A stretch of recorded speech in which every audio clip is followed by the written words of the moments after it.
আসসালামু আলাইকুম। আমাদের জীবনের ৩টি মৌলিক প্রয়োজনকে একত্র করে একটি দোয়ার মাধ্যমেই আল্লাহর নিকট প্রার্থনা। সঠিক জ্ঞান, হালাল জীবিকা এবং কবুলযোগ্য আমল। দোয়াটি হলো আল্লাহুম্মা ইন্নী আসআলুকা ইলমান নাফিয়া ওয়া রিজকান তাইয়্যিবা ওয়া আমানান মুতাকাব্বালা। বাংলা অর্থ: হে আল্লাহ, আমি আপনার কাছে উপকারী জ্ঞান, পবিত্র রিজিক এবং কবুলযোগ্য আমল প্রার্থনা করি। হাদিস রেফারেন্স: সুনান ইবনে মাজাহ, হাদিস ৯২৫।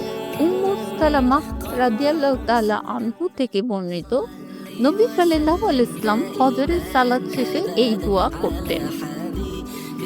এই দোয়ায় ৩টি অংশ কোরআনের বিভিন্ন আয়াতের সাথে সম্পর্কিত। ১.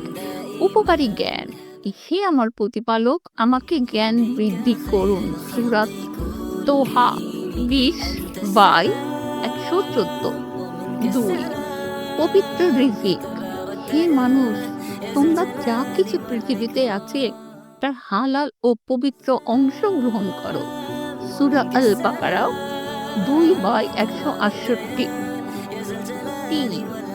কবুলযোগ্য আমল: তাদের প্রভু তাদের কাছ থেকে কবুল করে নিলেন। সূরা আল ইমরান ৩/১৯৫। আল্লাহ আমাদের সবাইকে আল্লাহর নিকট সর্বাবস্থায় নির্ভরশীল থাকার তৌফিক দান করুন। আমিন।